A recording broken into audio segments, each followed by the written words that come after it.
বিনিয়োগকারী বন্ধুগণ, আসসালামু আলাইকুম। বিডি স্টক চ্যানেলে আপনাকে স্বাগতম।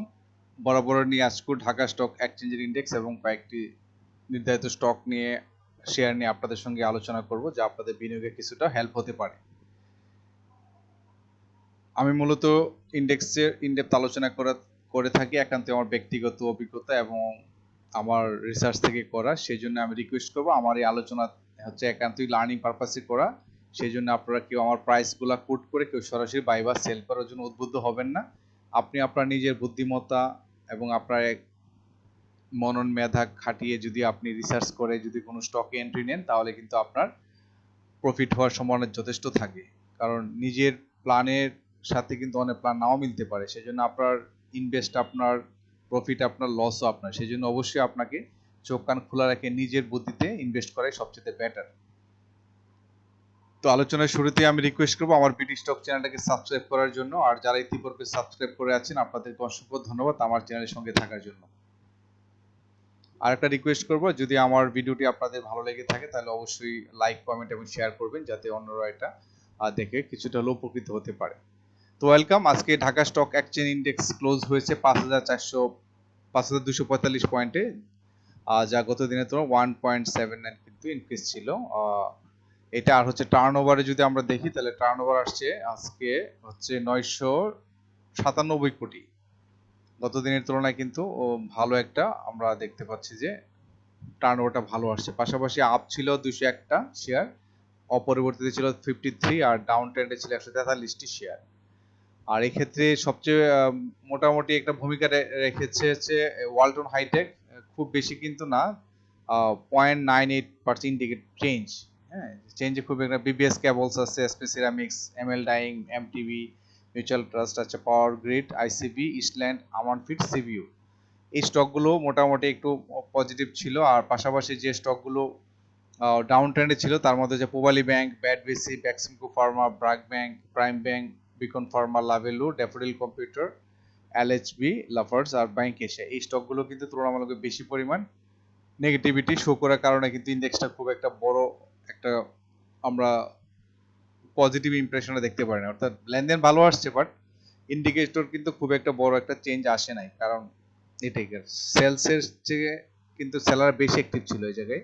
আলটিমেটলি পোলারদের কিন্তু চেঞ্জটা কম আসছে এখানে, আর সেখানে কিন্তু চেঞ্জ অনেক হাই করে নেগেটিভিটি বেশি ছিল, যার ফলে কিন্তু খুব একটা ইন্ডিকেশনের কিন্তু বডিটা কিন্তু বড় হয় না। ইন্ডিকেটর বডি বড় না হওয়ার কারণে কিন্তু এটা। তো যাই হোক, এটা হচ্ছে স্টক মার্কেটের নিয়ম, আপস দেন ডাউনস করে করে কিন্তু উপরের দিকে যাবে। এখন আমরা দেখি চার্টে। তো চার্টে আমরা দেখতে পাচ্ছি বর্তমান যে ক্যান্ডেলটা, এই ক্যান্ডেলটা তো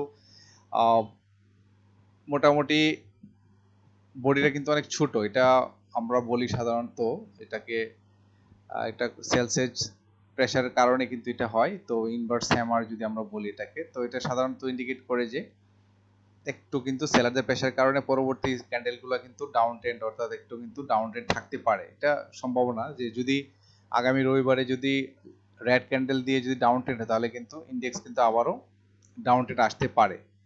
আর যদি এখানে ছোট্ট একটা যদি আগামীকালকে যদি রবিবার থেকে যদি এটা না হয়, যদি গ্রিন ক্যান্ডেল দেয়, তাহলে কিন্তু এটা নতুন করে একটা হাই হাই ক্রিয়েট করবে এবং সেটা আমাদের যে টার্গেট সেটা হচ্ছে 5,300। যে ইতিপূর্বে যে সর্বোচ্চ ভ্যালুটা ছিল সেটা 5,356, অর্থাৎ এই পয়েন্টটি হচ্ছে তার আপাতত রেজিস্ট্যান্স। এরপরে হয়তো পরবর্তীতে দেখা যাবে কি করা যায়। তো এটা আরো ভালো হতে পারতো, বডিটা যদি একটু বড় বডির হতো তাহলে কিন্তু আর একটা বেটার পারফর্ম করতো। যদিও 3 দিনে কিন্তু কন্টিনিউয়াস কিন্তু একটা পজিটিভ একটা আমাদের দেখলাম যে টার্নওভারটা ভালো আসছে, এটা একটা পজিটিভ দিক।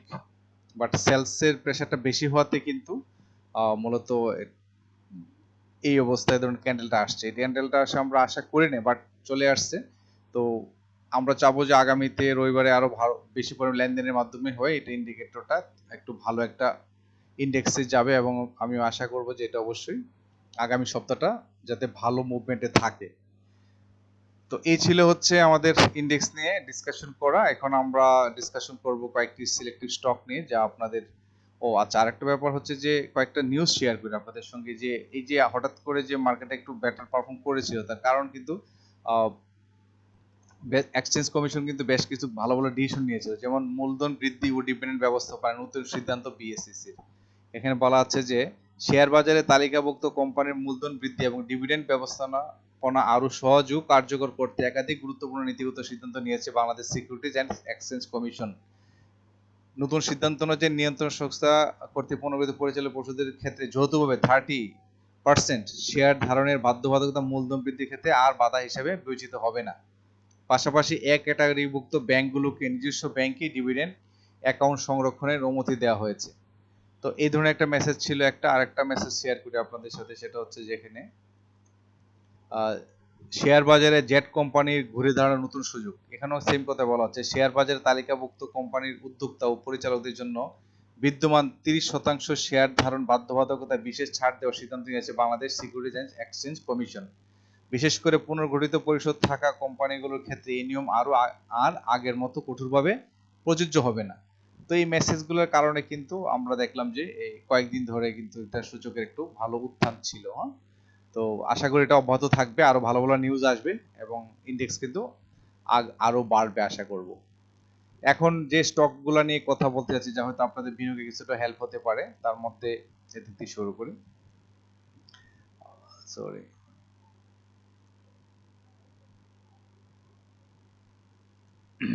রিপাবলিক একটা স্টক, রিপাবলিক ইন্স্যুরেন্স নিয়ে কথা বলতে যাচ্ছি। তো রিপাবলিক ইন্স্যুরেন্স নিয়ে কথা বলার পূর্বে আমরা যদি তার এটা দেখে আসি, রিপাবলিকের ফান্ডামেন্টালটাকে দেখি। এটা হচ্ছে ইন্স্যুরেন্স সেক্টরে এক ক্যাটাগরি একটি স্টক, যার আমরা দেখবো যে ক্যাশ ডিভিডেন্ড ভালো দিচ্ছে এবং এটা ইল্ডও ভালো। আর অ্যানুয়াল ইপিএস কিন্তু মাইনাস ছিল এবং এনওসিপিও কিন্তু নেট অপারেটিং ক্যাশ ফ্লোটাও মাইনাস ছিল। আর এটা হচ্ছে যে তার এই অ্যাক্টিভ আছে এবং রিজার্ভ আছে 45 কোটি, লং টার্ম শর্ট টার্ম কোনো লোন নেই, এটা একটা ভালো দিক, যার ফলে কিন্তু তার এখানে ডিভিডেন্ডটা ভালো দিতে পারে। তো ইপিএস নেট অপারেটিং ক্যাশ ফ্লোটা এটা বিভিন্ন কারণে কমতেই পারে, এটা কোনো সাময়িক, এটা আবার ঠিক হয়েছে। পাবলিক নতুন করে এন্ট্রি নিচ্ছে এখানে। আর তার লো হচ্ছে 23 টাকা 52 উইকস লো, আর বর্তমান 34, হাইয়েস্ট 37.4। এখন আমরা দেখবো যে তার চার্টে কি অবস্থা রিপাবলিকের। তো আমরা যদি আরএসএটা দেখি, আরএসএটা কিন্তু যথেষ্ট বুলিশ অবস্থা, এটা মুভমেন্টে যাচ্ছে, স্ট্রং একটা পজিশন নিচ্ছে উপরে যাওয়ার জন্য। আর পাশাপাশি আমরা যদি হিস্টোগ্রাম বার মুভমেন্টটা দেখি, এটাও কিন্তু এমএসিডি ক্রস ওভার করতে পারছে এটা, তার মানে এটা কিন্তু এখন সুইং আপসুইং করা একটা প্ল্যান করতেছে। এখন আমরা দেখব মূল চার্টে আসি। মূল চার্টে আসলে দেখবো যে আজকে যে ক্যান্ডেলটা, এটা যথেষ্ট ভালো একটা ক্যান্ডেল এবং এটা কিন্তু একটা তার ভলিউমও বাড়ছে এবং কিন্তু ক্যান্ডেলটাও যথেষ্ট স্ট্রং। তার মানে এখানে কিন্তু শুধু কিন্তু নর্মাল বিনিয়োগকারী কিন্তু এখানে বিনিয়োগ করলে এরকম বডি আসে না। এখানে বুঝতে হবে যে এখানে কিন্তু ভালো একটা স্মার্ট মানি এখানে এন্ট্রি নিয়েছে, যার ফলে কিন্তু এরকম একটা আমরা ক্যান্ডেল দেখতে পাচ্ছি। এটা একটা ভালো ক্যান্ডেল এবং পরপর দুদিনে কিন্তু একটা গ্রিন ক্যান্ডেল ছিল, তার মানে এটা একদম বুলিশ অবস্থায় আছে, যেটা আমরা আরএসএ দেখলাম। এই ক্ষেত্রে স্টকটি সম্ভাব্য যে তার রেজিস্ট্যান্স লেভেল 35 টাকা 30 পয়সা, এই যে 35 টাকা 30 পয়সা লেভেলটাতে হচ্ছে তার একটা বড় একটা, এই যে এই জায়গাটাতে হচ্ছে তার একটা রেজিস্ট্যান্স আছে, সেটা হচ্ছে কত 35 টাকা 30 পয়সা। এটাকে যদি ওভারকাম করতে পারে দেন কিন্তু স্টকটি পরবর্তীতে যেতে পারবে 36 টাকা 40 পয়সা। এখানেও কিন্তু তার একটা রেজিস্ট্যান্স আগের থেকে আছে, এখানে যাওয়ার পরে কিন্তু তিনবার কিন্তু ট্রাই করে উপরে যেতে পারে না, সেই জন্য তার সম্ভাব্য আমরা দেখতে পাচ্ছি যে রেজিস্ট্যান্স পয়েন্ট হচ্ছে 36 টাকা 40 পয়সা। তো রিপাবলিক নিয়ে আমরা আপাতত এই চিন্তাই করব যে বর্তমান যে অবস্থায় আছে অন্তত 2 টাকা 2.5 টাকার লাভে কিন্তু একটা আপনি এখান থেকে জেনারেট করতে পারবেন, যদি আগামীতে যদি একটু আপনার সুযোগ দেওয়া হয় যে 33 টাকা লেভেলে যদি আপনি সুযোগ পান, আপনি যে এন্ট্রি নিতে পারেন যদি ভালো ক্যান্ডেল দেখেন এখানে। তো এটা বুলিশ ক্যান্ডেল, তো সেক্ষেত্রে সম্ভাবনা আছে অন্তত 36 টাকা 40 পয়সা লেভেলে যাওয়ার, এবং শর্ট টার্ম আপনি একটা ভালো ক্যাশ এখান থেকে উইথড্র করতে পারবেন। তো এই ছিল রিপাবলিক নিয়ে। নেক্সট স্টকটি নিয়ে কথা বলতে যাচ্ছি, সেটা হচ্ছে যে ফ্যাক্টডিল। তো ফ্যাক্টডিল আলোচনার পূর্বে আমরা যদি ফ্যাক্টডিলের ফান্ডামেন্টাল দেখি না, এটা হচ্ছে যে টেক্সটাইল সেক্টরের এক ক্যাটাগরি একটি স্টক, যার বর্তমান মূল্য 14 টাকা 60 পয়সা, আর লোয়েস্ট 52 উইকস লোয়েস্ট হচ্ছে 13 টাকা 10 পয়সা এবং হাইয়েস্ট হচ্ছে 21 টাকা 40 পয়সা। জুন ক্লোজিং স্টক আর 12% ক্যাশ ডিভিডেন্ড দিচ্ছে 2025 সালে এবং ডিভিডেন্ড ইল্ড কিন্তু খুবই ভালো 8.22। আর পাশাপাশি তার কোয়ার্টার 3 পিএসটিও মাইনাস আসছে, net operating cash flow minus আসছে। আর এখানে ইনস্টিটিউট কিন্তু 2.7% কিন্তু এখানে নতুন করে এপ্রিল মাস থেকে কিন্তু এটা এন্ট্রি নিচ্ছে এখানে। আর লাস্ট ডিভিডেন্ড রেকর্ড ডেট ছিল 13 নভেম্বর 2025। আর আমরা এখানে দেখবো যে অ্যাক্টিভ আছে অপারেশনাল স্ট্যাটাস, আর তার রিজার্ভ ভালো আছে এবং তার শর্ট টার্ম এবং লং টার্ম কিন্তু তুলনামূলক কম আছে এখানে, যার ফলে কিন্তু তার ডিভিডেন্ডটা ভালো দিতে পারে। তো এখন আমরা চার্টে চলে আসি ফ্যাক্টডিলের। তার আগে আমরা দেখবো যে ইন্ডিকেটর অনুযায়ী দেখি, তাহলে আরএসএ টা কিন্তু যথেষ্ট স্ট্রংলি কিন্তু আপ ট্রেন্ড করার চেষ্টা করতেছে, আর সেটা বুলিশ অবস্থায় আছে। পাশাপাশি হিস্টোগ্রামের বারটা দেখি, এটাও কিন্তু মোটামুটি এমএসিডি যে ক্রসওভার কিন্তু করে ফেলতেছে, তো দেখা যায় আগামী সপ্তাহে এটা ক্রসওভার করে আরো উপরে যাওয়ার সম্ভাবনা থাকবে। এখন আমরা দেখবো চার্টে, তো চার্টে যেটা যে ক্যান্ডেলটা এখানে যথেষ্ট বুলিশ একটা ক্যান্ডেল, চমৎকার। এটা কিন্তু একটা বোঝাই যাচ্ছে যে এটা কিন্তু যথেষ্ট অ্যাগ্রেসিভলি কিন্তু মুভ করতেছে, হয়তো আগামী 2 দিন একটু ভালো মুভমেন্টে যাবে।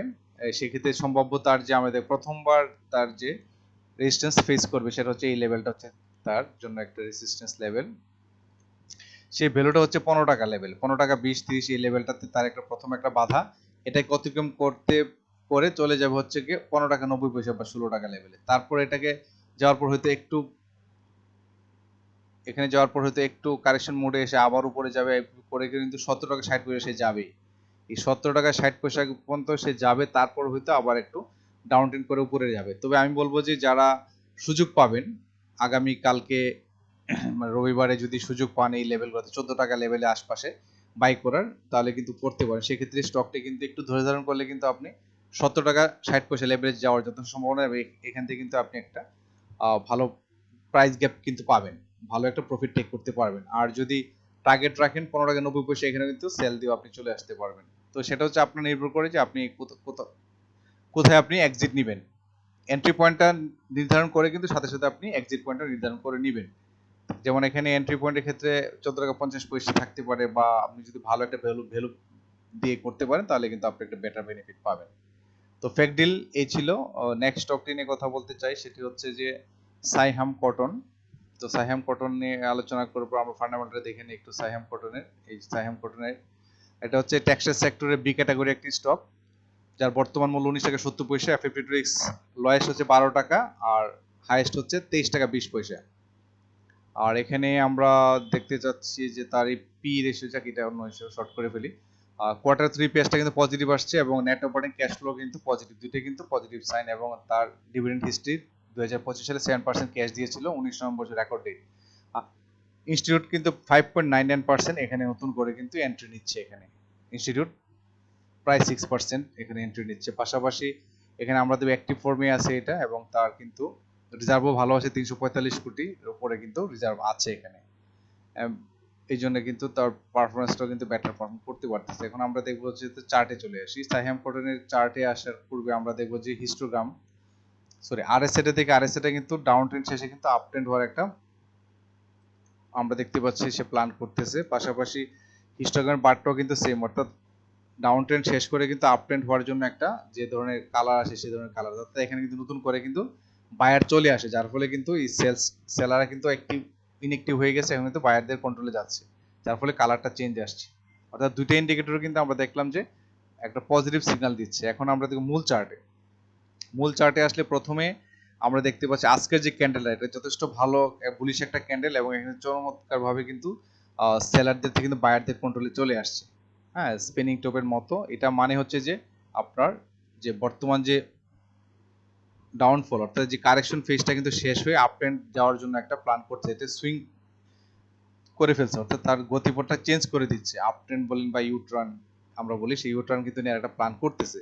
সেই ক্ষেত্রে এই স্টকটি সম্ভাব্য যে তার বর্তমান যে বাধা সেটা হচ্ছে যে পাবে, সেটা হচ্ছে এই লেভেলগুলোতে আসলে, সেটা হচ্ছে কি কত 20 টাকা 80 পয়সা বা 21 টাকা, এই লেভেলে কিন্তু তার একটা রেজিস্ট্যান্স নীতি পড়বে। আমরা দেখেছি এখান থেকে যাওয়ার পরে কিন্তু স্টকটি কিন্তু ডাউন ট্রেন্ড মেইনটেইন করে পরবর্তী তার রেজিস্ট্যান্স পাবে সে হচ্ছে 21 টাকা 60 পয়সা লেভেল। এইভাবে পরে করে কিন্তু যে রিসেন্ট যেটা তার হাই রেজিস্ট্যান্স সেটা হচ্ছে এই লেভেলটাতে 22 টাকা 30 পয়সা। এই যে এখানে এই 22 টাকা 30 পয়সা লেভেলে কিন্তু যাওয়ার পর কিন্তু একটু ডাউন ট্রেন্ড মেইনটেইন করে তারপর কিন্তু এইভাবে চলে, যার ফলে এখন কিন্তু এই 22 টাকা 30 পয়সাকে ওভারকাম করার জন্য কিন্তু স্টকটি কিন্তু অনেক কারেকশনে আসছে।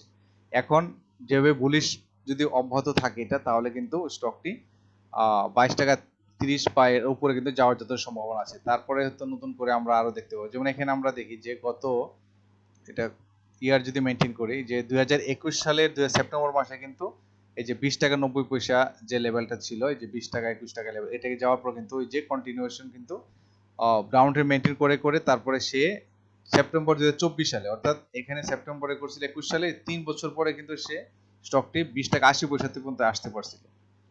তারপরে কিন্তু আবার ডাউন ট্রেন্ড মেনটেন করে এখন কিন্তু আপ ট্রেন্ড যাওয়ার চেষ্টা করতেছে এবং সেক্ষেত্রে তার অনেক সময় লাগতেছে। সেই জন্য আশা করব যে বর্তমানে যে পেসে যাচ্ছে তাতে মনে হচ্ছে, এবং ইনস্টিটিউটে কিন্তু ভালো পরিমাণে এখানে এন্ট্রি নিচ্ছে, যার ফলে কিন্তু স্টকটি আগামীতে হয়তো ভালো একটা মুভমেন্টে যাবে। হ্যাঁ, তো সেটা সময় বলে দিবে। আপাতত এই পয়েন্টগুলো আমি বলবো যে টাচ করা, তার যদি রেজিস্ট্যান্স ওভারকাম করতে পারে তাহলে কিন্তু স্টকটি এই যে 22 টাকা 23 টাকা লেভেলে যাওয়ার যথেষ্ট পসিবিলিটিস রয়েছে। সেখানে আপনি আপনার বিনিয়োগের প্ল্যানটা করে সঠিক পয়েন্টে এন্ট্রি নিলে কিন্তু এখান থেকে ভালো একটা প্রফিট টেক করতে পারবেন।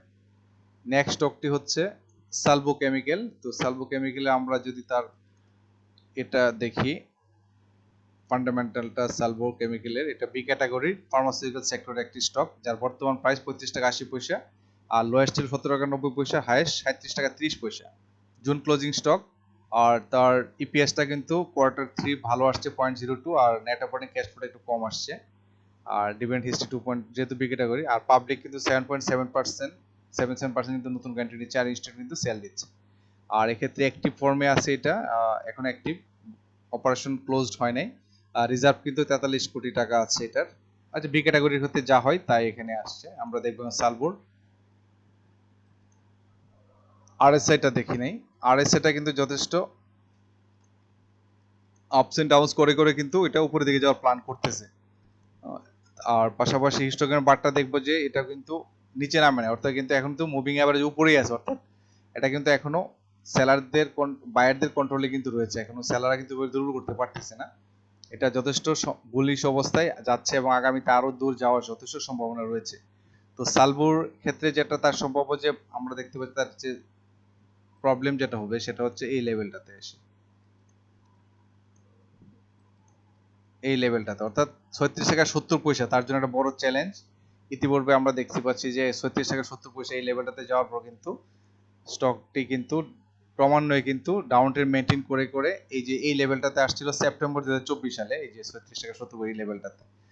তো এটা যাওয়ার পর কিন্তু এটাকে আবার 24 সালের পরে এই যে 25 সালে সেপ্টেম্বরে এসে আবার এই টাচ করছে, অর্থাৎ এই যে 36 টাকা 70 পয়সা এটা কিন্তু সেপ্টেম্বরে 25-এ 24-এ আসছিল, এটা আবার কাছাকাছি আসতেছি, 1 বছর লেগে গেছিল 25-এ।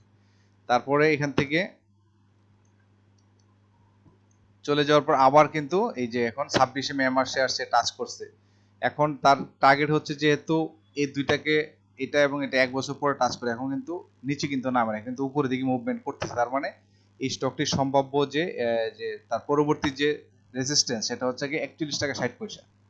এই 41 টাকা 60 পয়সা কিন্তু দেখা যাচ্ছে এটাও সেপ্টেম্বর 2024 সালে কিন্তু ক্রিয়েট করার পর কিন্তু আর কিন্তু টাচ করতে পারেনি, যার ফলে কিন্তু এই এত দূর পর্যন্ত কারেকশন আসে। এখন কিন্তু এটাকে ওভারকাম করে কিন্তু চলে যাবে হচ্ছে 41 টাকা 60 পয়সা লেভেলে, অর্থাৎ সালভো কেমিক্যাল নিয়ে যারা আছেন বা নতুন করে বিনিয়োগ করবেন, আমার মনে হয় এই 41 টাকা 60 পয়সা লেভেল পর্যন্ত আপনারা প্ল্যান রাখতে পারেন। পাশাপাশি আজকের যে ক্যান্ডেলটা চমৎকার একটা ক্যান্ডেল, এটা কিন্তু খুবই ভালো, এবং যদিও এখানে সেলারদের প্রেশার ছিল, বাট ক্যান্ডেলের কিন্তু বডি এবং তার ভলিউম দুইটাই কিন্তু গত দিনের তুলনায় পজিটিভ আছে। সেই জন্য আমরা ধারণা করব যে এই 36 টাকা 70 পয়সাকে ওভারকাম করার যথেষ্ট পসিবিলিটি তার আছে, সক্ষমতা আছে। আর পাশাপাশি এখানে 41 টাকা 60 পয়সার মধ্যে যাওয়ার তার সম্ভাবনা আছে। তো সেক্ষেত্রে আপনি একটা বিনিয়োগের প্ল্যান করতে পারেন, যদি এই লেভেলগুলোর কোনো একটা জায়গায় যদি বাই করতে পারেন, তাহলে কিন্তু আপনি একটা প্রফিট টেক করতে পারেন শর্ট টার্মের জন্য, ভালো একটা প্রফিট এখান থেকে 5 টাকার মতো 5-6 টাকার মতো একটা প্রফিট টেক করতে পারবেন। এলো সালভো। নেক্সট স্টকটি নিয়ে কথা হলো সেটা হচ্ছে বিবিএস কেবলস। তো বিবিএস কেবলস নিয়ে কথা বলার পূর্বে আমরা যদি তার এটা দেখি, বিবিএস কেবলস কে আছে এখানে, না দেখতে হবে, তাহলে লিখে ফেলে এখানে। বিবিএস কেবলস এর ক্ষেত্রে আমরা যদি দেখি তার ফান্ডামেন্টালটা 22 টাকা 40 পয়সা কারেন্ট রেট, আর হচ্ছে লোয়েস্ট 11 টাকা 60, হাইয়েস্ট 24 টাকা June closing stock. Net operating cash flow 0.64 positive, আর হচ্ছে ইপিএসটা কিন্তু -0.01 নেগেটিভ আসছে। ইনস্টিটিউট নতুন করে এন্ট্রি নিচ্ছে না, পাবলিক এন্ট্রি নিচ্ছে এখানে। আর এটা যে অপারেশনাল অ্যাক্টিভ আছে এবং তার রিজার্ভও 381 কোটি টাকা ভালো অবস্থায় আছে। তো এখন আমরা চলে যাব হচ্ছে চার্টে চলে আসি। চার্টে চলে যাওয়ার পূর্বে আমরা দেখবো যে হচ্ছে আরএসএটা কিন্তু যথেষ্ট বুলিশ, এবং এটা কিন্তু 70-র উপরে চলে গেছে। তার মানে হচ্ছে কি এটা সিগন্যালটা একটু আমাদেরকে একটু কনসিয়াসলি বাই সেল করতে, এবং সর্বোচ্চ তার 84 পর্যন্ত যাওয়ার রেকর্ড আছে। সেই জন্য আমরা দেখবো এখন আর দুটো ইন্ডিকেটর কি বলে, সেটা হচ্ছে যে এমএসসিডি হিস্টোগ্রামে কিন্তু ক্রস ওভার করে কিন্তু এখন আপ ট্রেন্ড যাওয়ার প্ল্যান করতেছে, এবং সেক্ষেত্রে আমরা দেখবো যে চার্টে চলে এসেছি। চার্টে যদি আসি তাহলে দেখবো এখানে তার বর্তমান যে ক্যান্ডেল, খুবই ভালো একটা ক্যান্ডেল, এটা কিন্তু যথেষ্ট বুলিশ অবস্থায় আছে এবং ভলিউম এবং ক্যান্ডেল দুটো কিন্তু মিল আছে, ভলিউমও বেশি ভালো, তার বডিরও কিন্তু বড়। তো সেই ক্ষেত্রে বলবো যে আসলে কিন্তু এটা এখানে একটা স্মার্ট মানি একটা ইনভেস্টমেন্ট থাকতে পারে। তো সেক্ষেত্রে আমরা একটু যদি চোখ কান খোলা রেখে যদি একটু অবজার্ভ করি তাহলে কিন্তু 24 টাকা 10 পয়সা পর্যন্ত তার যে পরবর্তী যে রেসিস্ট্যান্সটা আমরা দেখতে পাচ্ছি এখানে, এই যে এখানে এই লেভেলটাতে আসার পর কিন্তু ডাউন ট্রেন্ড মেনটেন করে, তো ওটা তো ছিলই। তো এটা হচ্ছে এই স্টকটির জন্য 24 টাকা 10 পয়সা তার পরবর্তীতে রেসিস্ট্যান্স, এটাকে ওভারকাম করতে পারলে কিন্তু স্টকটি 31 টাকা 30, এই যে 31 টাকা লেভেলে কিন্তু যাওয়ার যথেষ্ট পসিবিলিটিস রয়েছে। তো বিবিএস কেবল 31 টাকা হইতে ডাইরেক্ট নাও যেতে পারে বা যেতেও পারে, কারণ যেহেতু এখনো আরএসআইটা কিন্তু 70 প্লাস আসছে, হয়তো এটা 80 পর্যন্ত যাওয়ার একটা সুযোগ থাকে। তো সেই জন্য আপনি অবজার্ভ করে যদি এই পয়েন্টগুলোতে বিনিয়োগ করতে পারেন তাহলে কিন্তু এখান থেকে আপনি ভালো 10-11 টাকার কিন্তু একটা প্রাইস গেপ পেতে পারেন এখানে। তো সেই জন্য অবশ্যই আপনি এন্ট্রি নেওয়ার সময় কিন্তু আপনাকে অবজার্ভ করতে হবে আপনার এক্সিট পয়েন্টটা কোথায়, তাহলে কিন্তু আপনার পরবর্তীতে লস হওয়ার সম্ভাবনা কম থাকবে। সেই জন্য আপনি যদি এই লেভেলগুলোতে, অর্থাৎ বর্তমানে যেখানে আছে এখানে কিন্তু প্রিভিয়াস যে হাইয়েস্ট এটা কিন্তু টাচ করে ফেলছে, সে এটা টাচ করে এখানে ক্লোজ করছে, তার মানে কিন্তু আগে উপরে যাওয়ার সম্ভাবনা বেশি। সেই জন্য 24 টাকা পরে কিন্তু আপস এন্ড ডাউনস করে একদিনে তো যাবে না, আপস এন্ড ডাউনস করে কিন্তু 31 টাকা লেভেলে যাওয়ার যথেষ্ট পসিবিলিটিস রয়েছে। তারপর পরবর্তীতে অনেক দূর যেতে পারে, সেটা আমরা পরবর্তী ইন্ডিকেটর দেখে বা আমরা ক্যান্ডেলটা দেখে আমরা বুঝতে পারবো। এই ছিল হচ্ছে বিবিএস কেবলস নিয়ে। নেক্সট স্টকটি নিয়ে কথা বলতে চাই, সেটা হচ্ছে ওয়ালটন হাইটেক। তো ওয়ালটন হাইটেক নিয়ে নতুন করে কিছু বলার নাই, আমরা জানি এটা ইঞ্জিনিয়ারিং সেক্টরের ভালো একটা স্টক। তো ওয়ালটনের বর্তমান যে অবস্থায় মুভমেন্ট করতেছে এটা কিন্তু লোয়ার লো করতেছে কন্টিনিউ, কারণ ইতিপূর্বে কিন্তু এরকম প্রাইসে কোনো ছিল না। তো এখন যা করতে সবই লোয়ার লো। তো এখান থেকে কিন্তু সুবিধাটা হচ্ছে যে এই স্টকটি কিন্তু এখন কিন্তু একটা ইউটার্ন দিয়ে একটা প্ল্যান করছে অলরেডি। তো যার ফলে আমরা এখানে দেখতে পাচ্ছি কিন্তু এখানে ছোট বডির ক্যান্ডেল দিয়ে কিন্তু আপট্রেন্ড হওয়ার চান্স আছে। সেক্ষেত্রে তার সম্ভাব্য যে তার যাওয়ার প্রাথমিক যে গন্তব্য সেটা হচ্ছে, তো আমরা দেখতে পাচ্ছি এই যে 400 টাকা 11 এই পয়েন্টে যাওয়ার সম্ভাবনা আছে। পাশাপাশি তার পরবর্তীতে 430 টাকা লেভেলে, অর্থাৎ 411 430, এইটা হচ্ছে তার প্রাথমিক একটা বাধা, এটাকে অতিক্রম করে 458 টাকা লেভেলে যাওয়ার তার পসিবিলিটিস রয়েছে। তারপরে তো আরো সুযোগ আছে, কারণ এটা অনেক কিন্তু কারেকশন ফেজে আসছে।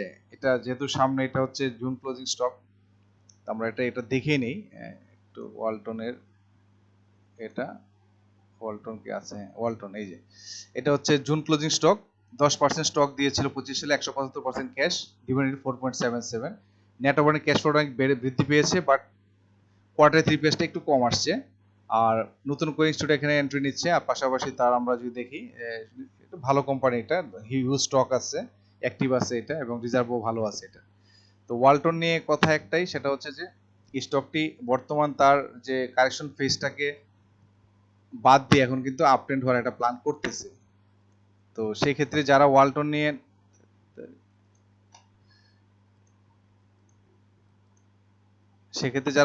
নিয়ে বিনিয়োগ করার প্ল্যান করতেছেন, আমার মনে হচ্ছে যে আপনারা যদি এই পয়েন্টগুলোতে একটু দেখে বিনিয়োগ করতে পারেন তাহলে কিন্তু এখানে শর্ট টার্মের জন্য ভালো একটা প্রফিট টেক করতে পারবেন। সেটা টোটালি ডিপেন্ড করবে যে আপনি কোন পয়েন্টে এন্ট্রি নিতে চাচ্ছেন, কারণ তার সম্ভাব্য রেজিস্ট্যান্স একটাই 411 টাকা লেভেল, তারপর হচ্ছে 430, দেন আপস এন্ড ডাউনস করে 458 বা উপরে তো আরো যাওয়ার সুযোগ থাকবে।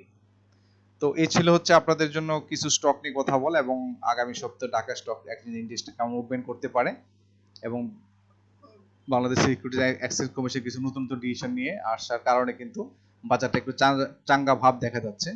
তো হোপ ফর দ্য বেস্ট, সবাই ভালো থাকবেন। আগামীতে নিশ্চয়ই আপনাদের সঙ্গে নতুন কোনো স্টক বা ইন্ডেক্স নিয়ে কথা বলবো।